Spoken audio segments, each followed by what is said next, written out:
한 영화가 생각납니다. 여러분도 생각나는 영화가 있습니까? 타이타닉호가 이제 전복되려고 할 때 거기서 연주자들이 바로 이 곡을 똑같이 연주하죠. 이 곡이 연주되는 장면에서 얼마나 큰 감동이 있었는지 모릅니다. 야, 지금 다 죽어가려고 대피하려고 도망가다 말고 다시 제자리로 주섬주섬 와서는 자기 악기를 들고 이 찬양을 연주하죠. 살아보려고 아둥바둥하면서 인생을 살려고 하면 그렇게 힘들 수가 없는데요.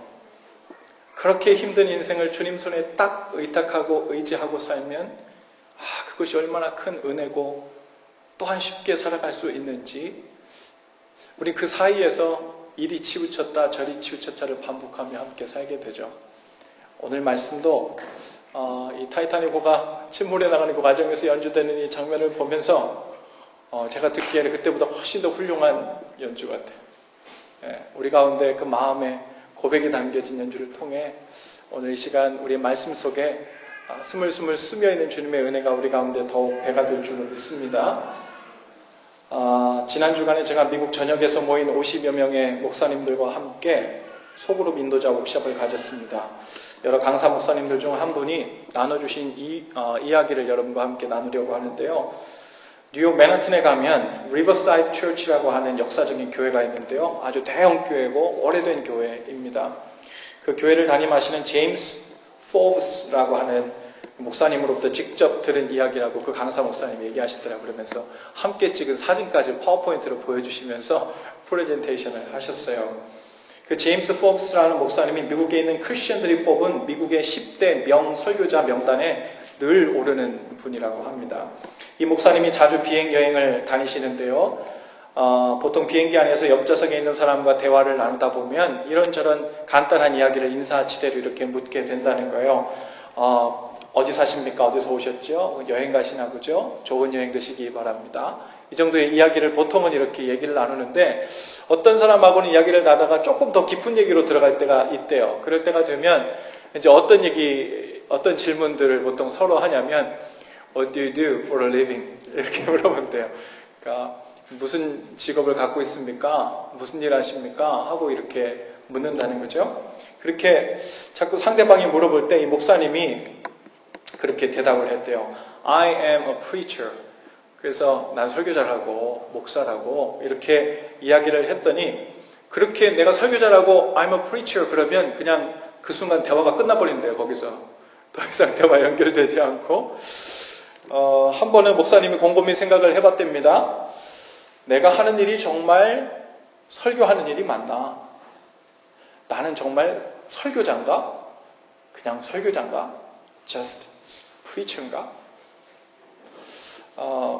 생각해보니까 아닌 것 같더래요. 내가 설교를 하기 위해서 설교를 만들고 짜내고 찍어내는 그런 일을 잡으러 하는 사람은 아니지. 그럼 나는 뭐 하는 사람인가? 곰곰이 생각하다가 그 다음부터 비행기 여행을 하다가 비행 중에 누가 What do you do for a living? 하고 이렇게 물어보면 대답이 달라졌답니다. 뭐라고 대답하냐면 I am in the business of raising the dead. 나는 죽은 자를 살리는 일을 합니다. 나는 생명을 주는 일을 합니다. 나는 설교를 통해 하나님과 단절돼서 그 죄 가운데 죽어가던 사람들이 새 생명을 얻고 하나님께로 인도되는 생명을 살리는 일을 합니다. 라고 이렇게 이야기하기 시작했다 그래요. 사람들이 오늘 저와 여러분의 삶에도 이 같은 질문을 한다면 What do you do for a living? 하고 물어본다면 여러분은 뭐라고 대답하시겠습니까? 옆에 사람에게 한번 물어보세요. What do you do for a living? What do you do? 뭐 하시는 분이세요? 저 첼로리스트입니다. 저 기타리스트입니다. 우리 가운데 일반적인 잡이 있지만 그 잡이 정말 무엇을 향해 있는지, 무엇을 하기 위해서 존재하는 것인지 한번 생각해 봐야 할 것 같아요. 또 사람들은 크리스천인 우리들을 향해 이렇게 물어볼 수 있어요. 교회 다니면 뭐 하는 겁니까? 그리스도인이면 뭐 하는 겁니까? 만일 이렇게 질문을 받는다면 우리는 뭐라고 대답할 수 있을까요? 아, 그리스도인이라는 게 뭐 하는 사람이지? 교회 다닌다는 게 뭐 한다는 의미지? 예배하는 건가요? 네. 일주일에 한 번씩 모여가지고 노래하는 건가요? 착한 일, 선한 일 모여가지고 공동체적으로 한 번씩 하는 건가요? 다 부분적으로 옳지만 교회라는, 그리고 그리스도인이라는 그 스테루스를 정확하게 그 정체성, 존재감을 완전히 드러내는 답 같지는 않습니다. 어떤 사람들은요 이렇게 대답한다고 그래요. 네, 마음의 평안을 위해 종교 하나쯤 있어도 좋지 않아요? 그래서 나는 그리스도인입니다. 교회 다니면 착해져요. 착해져. 혹은 우리 할머니, 할아버님 세대 분들이 보통 손자, 손녀 교회 보내라고 할 때 그래. 아유, 교회 다녀야 착해. 애들 교회 가야지 착해져. 교회 가야지 착한 신랑, 착한 신부 만나. 이렇게 이야기하잖아요. 꼭 그렇지 않은데, 그쵸? 남들도 도와주는 선한 일들도 해요. 뭐 이렇게. 또 기도하면 가끔 소원도 이루어져요. 뭐 이렇게 대답할 수 있겠지요. 모두 맞는 말이고 부분 일리도 있지만 무언가 대단히 중요하고 핵심적인 무언가 빠져있는 느낌입니다. 예수님께서 제자들에게 이렇게 한번 물었다고 가정해보죠. 너희는 왜 내 제자가 되었느냐? 너희는 왜 나를 이렇게 따라다니느냐? 하고 이렇게 물었는데 그 제자 중에 수제자인 베드로가 이렇게 대답을 했다면요. 예수님하고 같이 다니면 제가 하는 모든 일이 다 잘 될 것처럼 마음이 편해지거든요. 또 예수님을 따라다니면 사는데 도움되는 좋은 얘기 많이 해주시잖아요. 또 예수님과 함께 착한 일을 하는 것도 기분도 좋고 그래요. 뭔가 그럴듯하지만 무언가 가장 중요한 것이 빠져있는 것 같은 대답입니다. 이 대답들에는 바로 생명에 관한 것이 빠져있어요. 생명에 관한 것. 예수님이 우리를 죄에서 살리신 분이고, 할렐루야, 우리에게 생명 주신 분이시고, 아니 이 고백이 빠져있는 거예요. 그리고 우리는 그 생명을 온 삶으로 전하라고 부름받은 사람입니다. 그게 교회 다니는 사람들이고, 그게 그리스도인이고, 그게 예수님의 제자이고 하나님의 자녀인 뜻입니다. 요즘 현대 많은 그리스도인들의 삶을 들여다보면 무료해 보이는 모습들이 많아요. 교회를 다니고 성경 공부에도 참여하고 적절히 교회 봉사도 하는 것 같은데 무언가 대단히 중요한 것이 빠진 듯한 모습을 하고 다니는 느낌을 받습니다. 그 속에 생기가 보이지 않는 거예요. 여러분, 생기가 무엇입니까? 활기 있는 모습이잖아요. 활기 있다는 말은 뭐예요? 살아있는 듯한 느낌이 확 오는 거, 그걸 우리는 활기, 또 생동감, 또 생기 이렇게 부르지 않습니까? 그러니까 이 생기라는 것은요, 그 사람의 속에 그 생명력이 그 속에서 막 활동하기 시작하는 것이 밖으로 보여지는 느낌, 그것이 생기예요. 이 안에서 그 생명을 위한 활동, 생명을 위한 관심, 생명을 위한 그 열심과 영향력이 이 속에서 무언가 꿈틀꿈틀하는 것, 그것이 밖으로 보여지는 것, 그것이 생기입니다. 할렐루야. 우리는 그래서 모두 생기 있어야 돼요. 생기 있지 않으면 우리 안에 생명과 이 생명을 중심에 두고 그 생명을 보듬고 산다는 그 증거를 잃어버린 것과 마찬가지예요. 생기 있는 크리스천들의 삶을 보면 공통점이 있어요. 선교를 하든 아이들을 가르치든 봉사를 하든 그들의 삶은, 그들이 하는 그 중심에는 사람을 향한 마음, 생명을 향한 마음이 있다는 거예요. 영적으로 죽은 사람들에게 찾아가 복음을 전하고 참 생명을 전하려는 마음이 그 중심에 있을 때 그들의 눈빛과 삶의 자세에서는 생기가 보이고 생기가 반짝입니다. 그러나 아무리 교회를 오래 다녔고 많은 봉사를 하고 교회 순리에 대해서 아주 베테랑처럼 잘 알고 있다 하더라도 그 속에 생기가 없는 사람들 많이 봅니다. 그 모든 일들을 할 때, 교회 일을 하는데도 생명과 연관이 없이 하는 거예요. 오히려 어떤 느낌이냐면요, 메인테넌스 하는 느낌이에요. 관리하고 운영하는 데는 베테랑인데 그 안에 생명에 대한 관심, 그 생명을 품고 있는 사람에 대한 관심이 적은 거예요. 그럴 때 우리는 같은 교회일, 같은 사역을 하더라도 생기 없이 일로 때론 짜증내고 때론 짐처럼 여기며 메인테넌스 하듯이 관리하고 운영하는 체제 속으로 들어가게 되죠. 이 시대의 많은 교회들이 디클라인 되고 죽어가는 이유들 중에 가장 중요한 이유가 바로 그것입니다.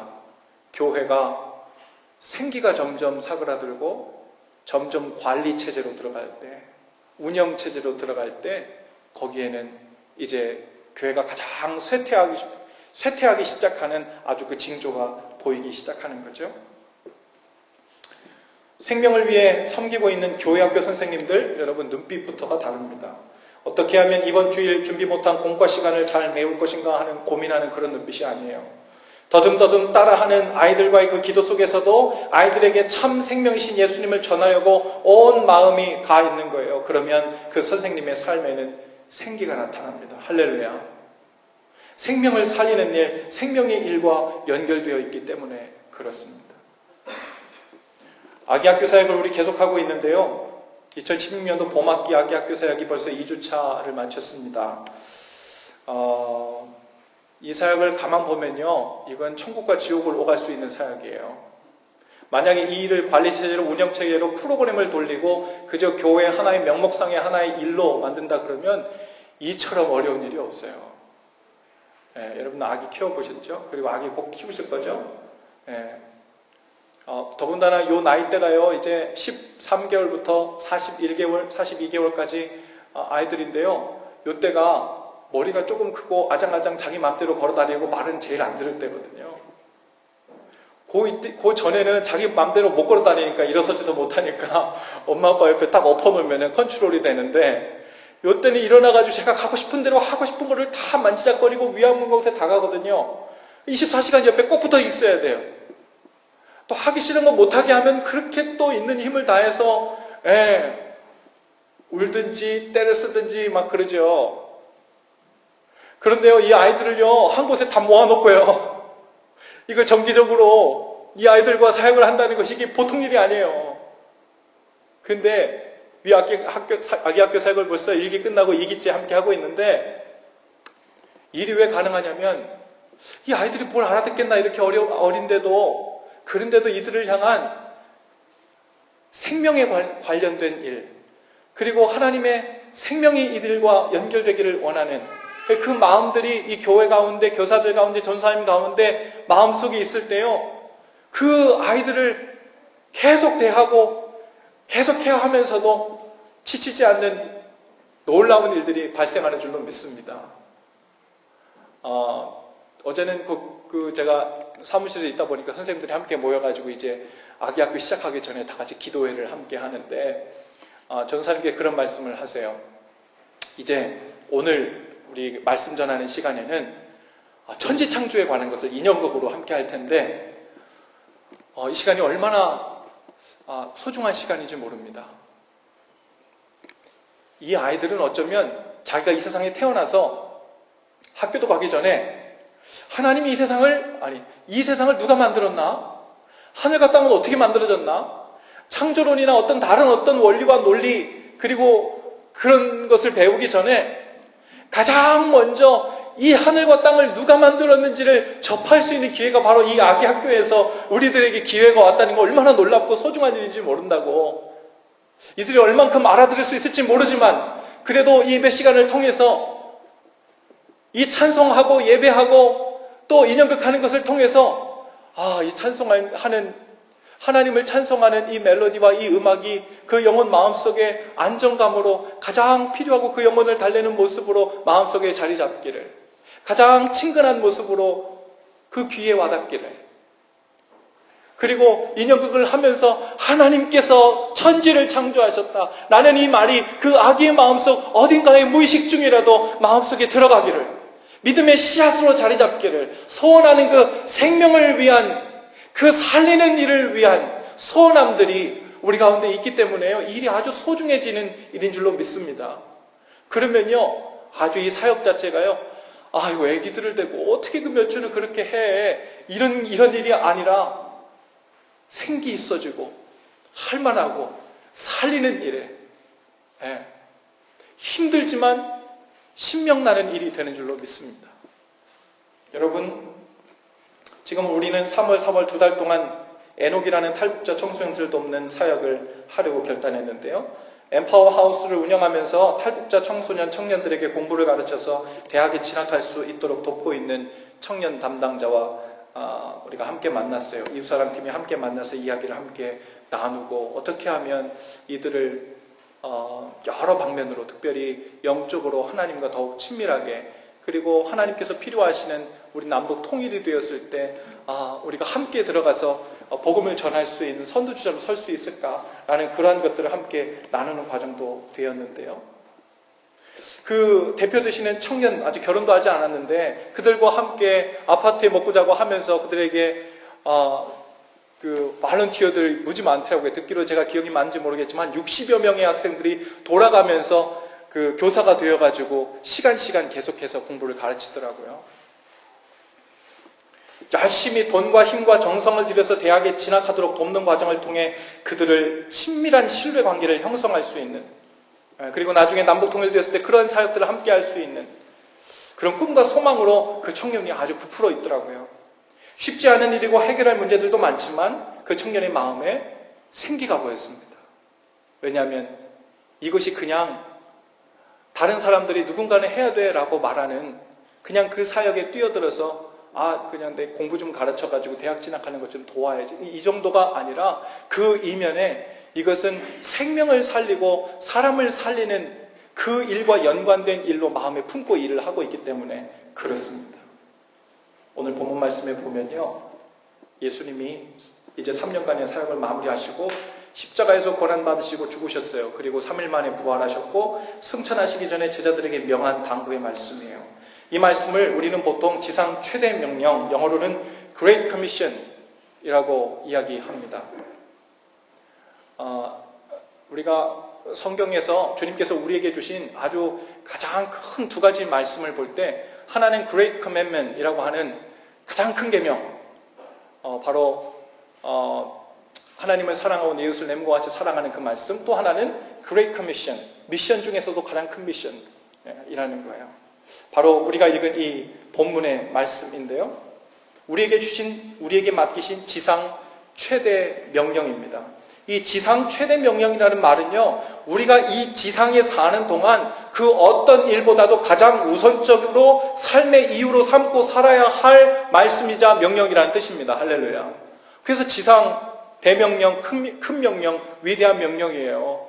그냥 내가 살아가면서 하나님께서 주신 여러 가지 사역들 중에 내가 고려하기에 조금 두드러져 보이는 그런 일이 아니라, 하나님께서 나에게 이 땅을 살아가는 나에게 인생을 하나 주시면서 네가 네 인생을 살아가는데 네 인생에서 제일 크게 고려하며 사명을 감당해야 될 일이 뭐냐면, 제자 삼고 세례 주고 가르쳐서 지키게 하는 일, 그것이 네가 이 인생을 살아가는데, 이 지상에 살아가는 데 있어서 가장 첫 번째로 두고 살아야 할 Great Commission이라고 주신 말씀, 그것이 바로 오늘 본문 말씀이라는 거예요.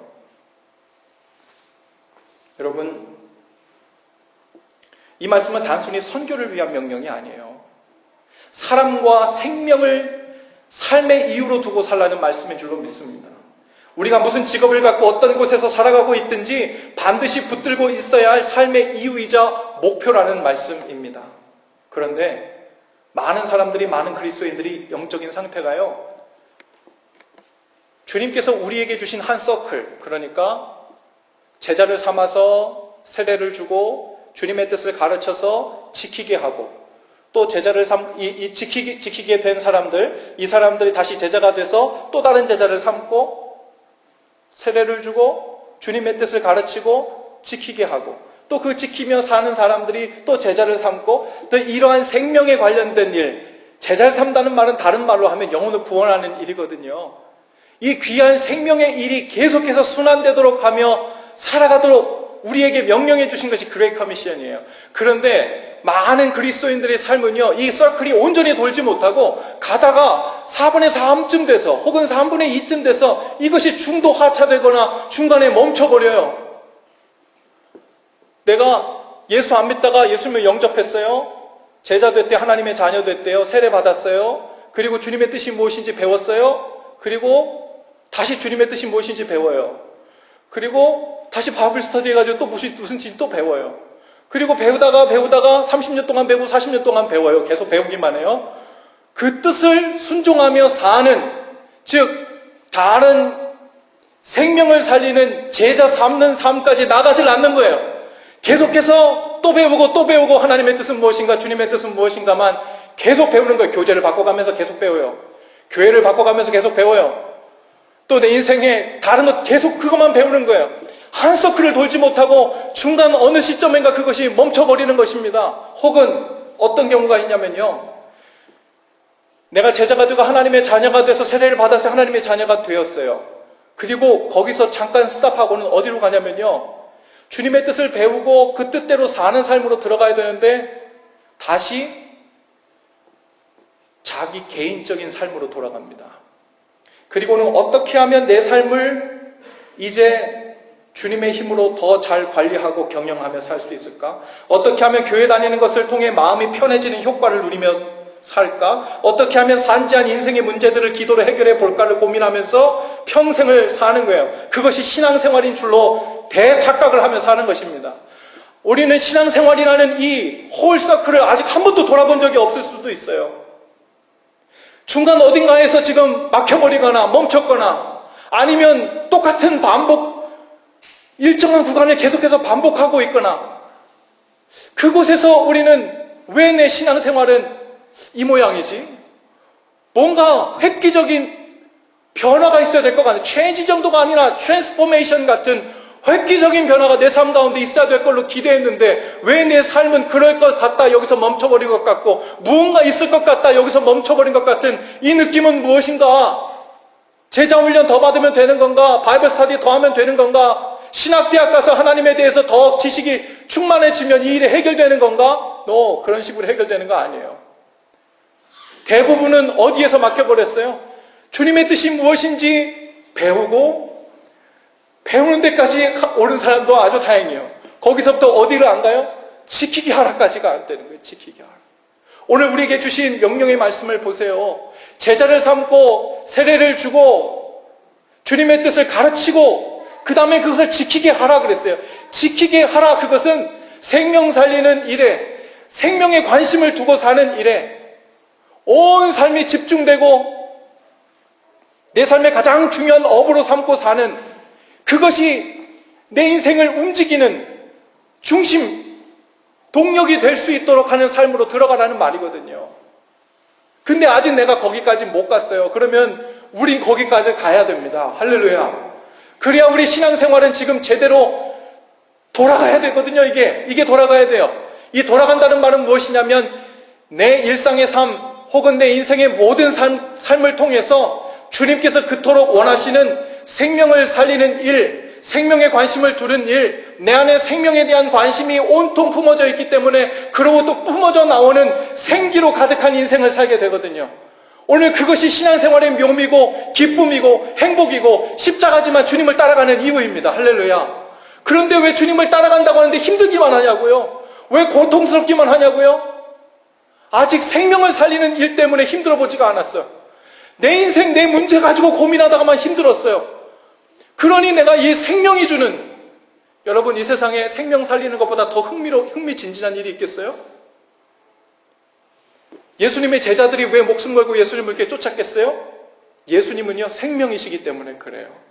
눈앞에서 지금 3일, 4일이 돼가지고 다 썩어가지고 다 살이 썩어져 나오는 나사로를요, 예수님께서 일어나라 그러니까 그 붕대를 칭칭 갖고 있는 죽은 지 나흘 된 시체가 썩은 데를 풍풍 번기면서 무덤에서 걸어 나오거든요. 여러분, 그 예수님이 오늘 이곳에서 여러분의 죽은 우리의 사랑하는 사람들 여기서 살려내는 것을 보셨다면, 그리고 나를 따르고 너의 인생을 나에게 맡기고 이제부터 나와 함께 하늘나라 사역을 위해서 함께 하자 그러면 흥미진진한 여러 일들 중에 하나로 치부하고 여러분의 직장으로 여러분의 교회로 다 돌아가 버리시겠어요? 여러분의 학교로 다 돌아가 버리시겠어요? 아니에요. 다 제자들처럼 예수님을 따라 나설 겁니다. 생명을 살리는 일만큼 우리 인생에 가장 중요하고 흥미진진하고 생기 있게 만들고 우리의 삶을 흔들어 깨우는 일은 없죠. 근데 주님께서는 지금 우리와 육신으로 함께 계시진 않지만 주님께서 여전히 우리에게 생명 살리는 미션을 허락해 주셨어요. 그리고 그 일은 가능하대요. 왜요? 오늘 말씀해 보니까 이제 하나님께서 나에게 하늘과 땅의 권세를 내게 주셨으니 그러므로 내가 너희를 파송한다, 이 이야기예요. 뭐래요? 하늘과 땅의 권세를 하나님이 예수님께 주셨대요. 그 예수님께서 너희를 이 땅으로 파송한다는 거예요. 그리고 이 일을 하라는 거예요. 제자 삼으래요. 하늘과 땅의 권세를 가지고 있는 내가 제자 삼도록 해준다는 거예요. 할렐루야. 가서 세례를 주라는 거예요. 하늘과 땅의 권세를 가진 내가 세례 주도록 도우시겠다는 거예요. 가서 가르쳐 지키게 하라는 거예요. 하늘과 땅의 권세를 가지신 예수님께서 그 일이 되도록 하시겠다는 거예요. 할렐루야. 그 일에 우리는 부름받았습니다. 여러분, 우리가 개인적으로 어떤 직업을 가지고 살든 상관없이 그리스도인이라면, 예수님의 제자라면 더 본질적으로 우선하여 가지고 있는 공통된 업이 있습니다. 바로 생명을 살리는 일이에요. We are in the business of raising the dead. 우리는 영적으로 죽어있는 주위 사람들, 즉 아직 하나님으로부터 영적으로 분리되어 있는 사람들을 관심 있는 눈으로 바라보면서 그들을 위해 기도하면서 그들에게 참 생명이신 예수님을 전하고 만나게 하는 일, 그 일을 주업으로 삼는 거예요. 그 업이 우리에게 메인 비즈니스예요. 할렐루야. 그 일이 우리에게 메인 비즈니스예요. 누가 주시뇨? 하나님이 주신. 우리는 간신히 이 땅에서 먹고 살려고 사는 사람들 아니에요. 간신히 이 땅에서 남들보다 한 끼 더 맛있는 거 먹게 하려고 주님께서 그 정도 복 주려고 우리를 부르신 거 아니잖아요. 때로는 제자들처럼 한 끼를 굶어도 내게는 너희가 알지 못하는 양식이 있느니라 말씀하시면서 나의 양식은 곧 아버지의 뜻을 행하는 것이니라 말씀하신 주님께서 내가 너희에게 주려고 하는 메인 비즈니스는 살리는 일이다. 생명을 품고 사는 일이다. 일평생 내가 갔던 그 길, 생명 살리는 길에 동참하는 일이다. 나의 이 메인 비즈니스로, 너의 비즈니스로 삼고 사는 일이다. 오늘 그 일에 우리를 동참시키시는 주님의 음성을 다 들으실 수 있기를 바랍니다. 우리의 메인 비즈니스, 생명 살리는 일입니다. 우리가 가지고 있는 나머지 직업들, 우리가 해야 할 일들은 뭐라고요? 서브 비즈니스예요. 네. 여러분, 우리에게 주된 업이 무엇이고 무엇이 보조업인지를 어떤 사람들은 혼돈하고 완전히 위치를 뒤바꿔 버리면 채 살고 있는 사람들이 있습니다. 절대 행복하지 못하죠. 우리는 그러한 삶에서 의미를 찾지 못하고 만족도 찾지 못합니다. 여러분, 그런 사람들은 세상의 온갖 좋은 것들로 자기 마음을 달래면서 혹은 만족시켜 보려고 아주 힘을 쓰고 정진하죠.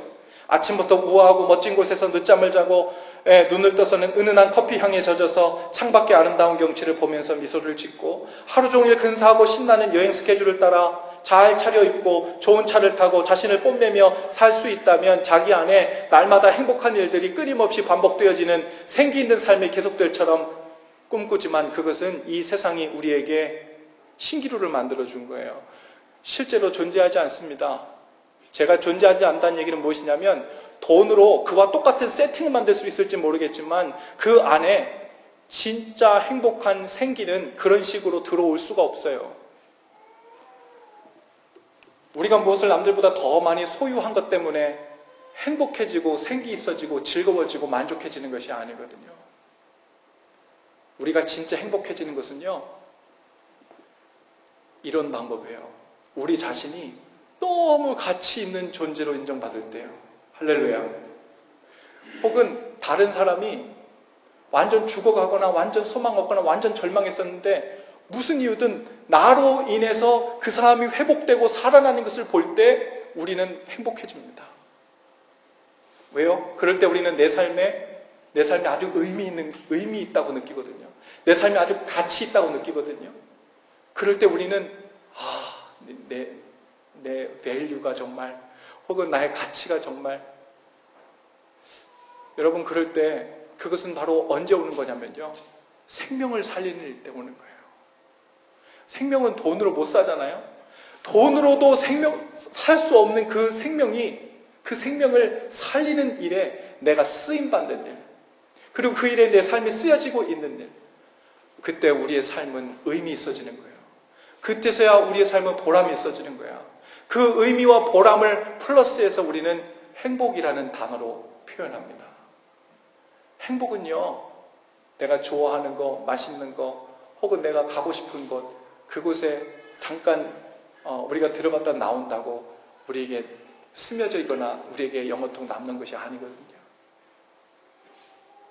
우리는 참 생명이신 주님과 계속해서 연결되어 있는 상태, 그 상태에서 생명의 일을 내 삶, 구체적인 개인의 삶까지 가지고 들어와서 내 삶 전체가 그 생명과 관련된 일로 다 연결되어서 내 삶의 작은 일 하나도 하나님의 그 생명의 일과 초점이 맞춰져서 사라지기 시작할 때, 그제서야 우리는 우리의 삶이 의미 있고 보람되고 행복해지는 거죠. 여러분, 우리 교회 제자훈련 코스가 이렇게 구성되어 있어요. 새신자반 10주, 성숙자반 10주, 제자반 12주.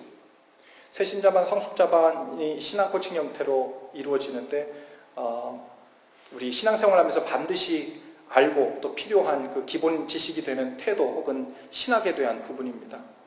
벌써 이 새신자반과 성숙자반을 상당한 분들이 이미 수료했는데요. 그리고 나서 제게 고민이 생기기 시작했어요. 이 제자반 교재도 좋은데 성자반 끝난 다음에 제자반 교재를 가지고 이런 식으로 또 12주를 할 건가 하는 거는 문제가 안 되고 분명히 유익이 있긴 할 텐데, 그 다음엔 그거 끝나고 나서 넥스트는 어떻게 할까요? 또 다른 교재에서 또 해요? 넥스트는 그 다음 제자 훈련이라고 하면 그 목적은 제자를 만드는 일이거든요.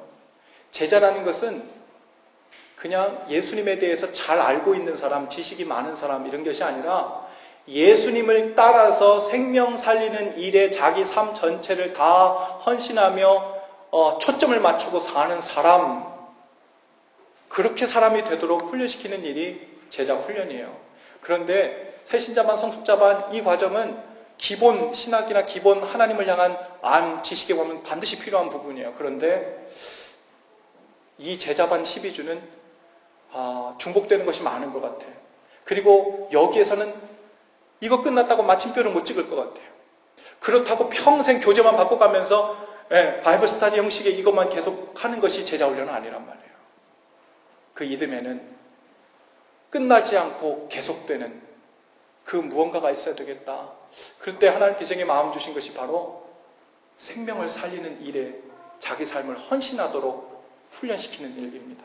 그것이 바로 이 소그룹을 통해서 우리 삶의 한 부분의 영역들을 헌신해서 내 친구나 혹은 믿지 않는 친구들을 335 초청해서 내 일상의 삶에서 함께 그들과 하나님과 나의 관계를 돌아보고 말씀 속에서 내 삶을 되짚어보고 그들을 위한 기도 제목을 물어보고 기도해주고 그래서 영적으로 케어해주는 그런 모임들로 해서 생명과 연관된 일들을 구체적으로 내가 주체가 되어 그 삶의 한 부분을 하나님께 드리면서 나아갈 수 있도록 스스로 그 생명들을 찾고 생명들과 그런 삶의 나눔을 하고 그리고 또 한 생명들을 또 찾고 하는 일들이 구체적으로 이어지는 이제 생명을 살리는 그 삶으로 뛰어들 수 있는 길로 그런 구체적인 프랙티컬한 훈련으로 나가도록 하면 좋겠다는 생각. 이번에도 그래서 제가 소그룹 지도자 훈련에 전번에도 한번 다녀왔는데 다시 한번 컨펌하기 위해서 똑같은 훈련에 다시 한번 다녀온 거예요. 뭐 거기서 나온 무슨 마들을 우리가 쫓아가려고 위함도 아니고 또 다른 어떤 이슈도 아닙니다. 하지만 아직도 이것을 고민 중에 있어요. 어떤 형태가 가장 좋을 것인가. 그런 개인적으로 이런 생각을 해봤어요.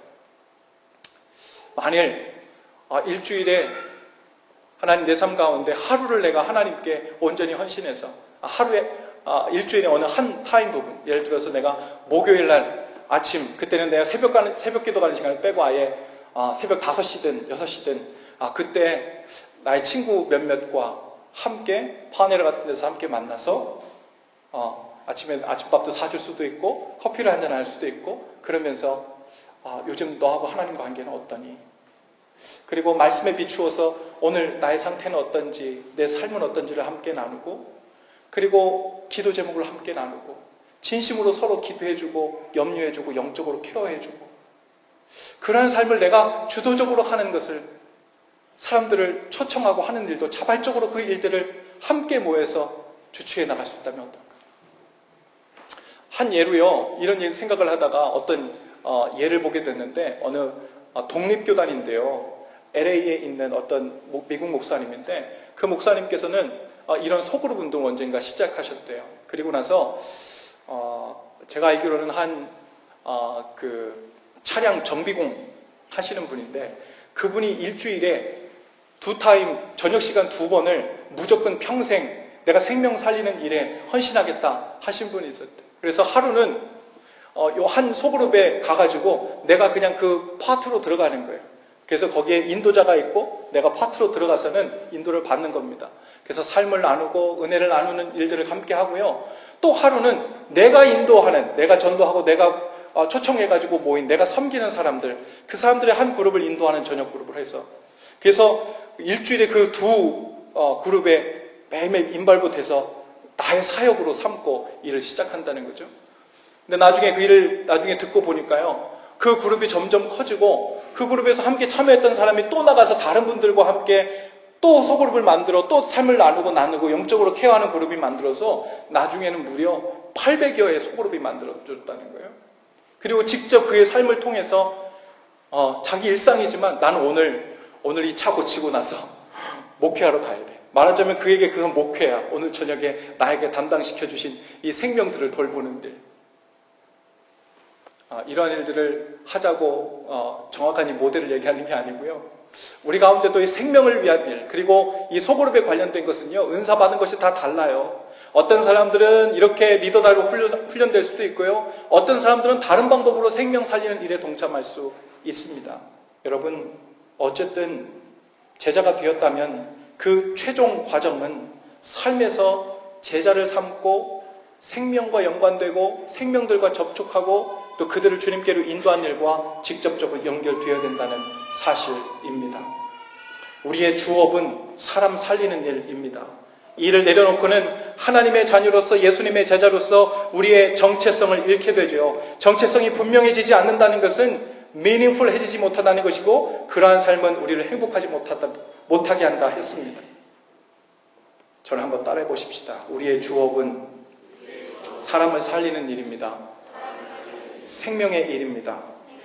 자, 이제 옆뒤 좌우분과 한번 인사하시면서 뭐 하시는 분이세요? 한번 좀 물으실 때 사람 살리는 일 합니다. 사람 살리는 일 합니다. 여러분 나중에 네임카드 하나 만드시면 앞에는 여러분의 직업을 하나 적으시고 뒤에는 여러분의 사람 살리는 일 합니다. 그래서 언제 어디서든 하나님이 보내주시는 생명들과 연결될 때 그 생명을 어떻게 어디로 연결해야 될지 늘 준비된 상태에서 답을 가지고 사시는, 그 생명의 일로 인해서 우리의 생기를 되찾으시는 저 여러분들 다 되실 수 있기를 바랍니다.